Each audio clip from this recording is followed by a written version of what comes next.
नमस्कार दोस्तों, माँ शिवा शताक्षी मंगल करें। आइए करवा चौथ की कथा सुनते हैं। बहुत समय पहले की बात है। एक साहूकार के 7 बेटे और उनकी एक बहन करवा थी। सभी 7 भाई अपनी बहन से बहुत प्यार करते थे, यहाँ तक कि वह पहले उसे खाना खिलाते और बाद में स्वयं खाते थे। एक बार उनकी बहन ससुराल से मायके आई हुई थी। शाम को भाई जब अपना व्यापार व्यवसाय बंद कर घर आए तो देखा उनकी बहन बहुत व्याकुल थी। सभी भाई खाना खाने बैठे और अपनी बहन से भी खाने का आग्रह करने लगे, लेकिन बहन ने बताया कि उसका आज करवा चौथ का निर्जल व्रत है और वह खाना सिर्फ चंद्रमा को देखकर उसे अर्घ देकर ही खा सकती है। चूँकि चंद्रमा अभी तक नहीं निकला है, इसलिए वह भूख प्यास से व्याकुल हो उठी है। सबसे छोटे भाई को अपनी बहन की हालत देखी नहीं जाती और वह दूर पीपल के पेड़ पर एक दीपक जलाकर चलनी की ओट में रख देता है। दूर से देखने पर वह ऐसा प्रतीत होता है कि जैसे चतुर्थी का चांद उदित हो रहा है। इसके बाद भाई अपनी बहन को बताता है कि चांद निकल आया है, तुम उसे अर्घ देने के बाद भोजन कर सकती हो। बहन खुशी के मारे सीढ़ियों पर चढ़कर चांद को देखती है, उसे अर्घ देकर खाना खाने बैठ जाती है।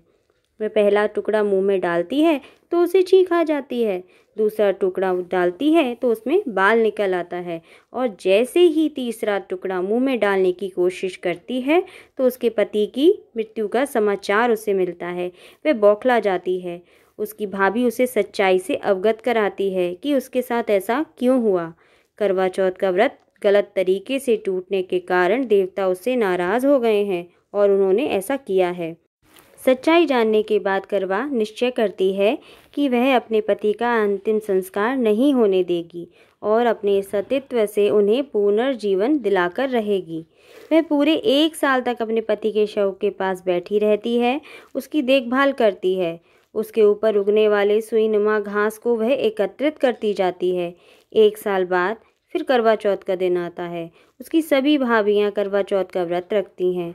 जब भाभियाँ उससे आशीर्वाद लेने आती हैं तो वे प्रत्येक भाभी से यम सुई ले लो, पिए सुई दे दो, मुझे भी अपनी जैसी सुहागन बना दो, ऐसा आग्रह करती है।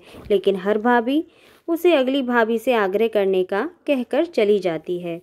इस प्रकार जब 6 नंबर की भाभी आती है तो करवा उससे भी यही बात दोहराती है। यह भाभी उसे बताती है कि चूंकि सबसे छोटे भाई की वजह से उसका व्रत टूटा था, अतः उसकी पत्नी में ही शक्ति है कि वह तुम्हारे पति को दोबारा जीवित कर सकती है। इसलिए जब वे आए तो तुम उसे पकड़ लेना और जब तक वह तुम्हारे पति को जिंदा ना कर दे उसे नहीं छोड़ना। ऐसा कहकर वह चली जाती है। सबसे अंत में छोटी भाभी आती है। करवा उनसे भी सुहागिन बनने का आग्रह करती है, लेकिन वह टाल मटोली करने लगती है। इसे देखकर करवा उन्हें जोर से पकड़ लेती है और अपने सुहाग को जिंदा करने के लिए कहती है। भाभी उससे छुड़ाने के लिए नोचती है, खसोटती है, लेकिन करवा नहीं छोड़ती है। अंत में उसकी तपस्या को देख भाभी पसीज जाती है और अपनी छोटी उंगली को चीरकर उसमें से अमृत उसके पति के मुंह में डाल देती है। करवा का पति तुरंत श्री गणेश कहता हुआ उठ बैठता है। इस प्रकार प्रभु कृपा से उसकी छोटी भाभी के माध्यम से करवा को अपना सुहाग वापस मिल जाता है।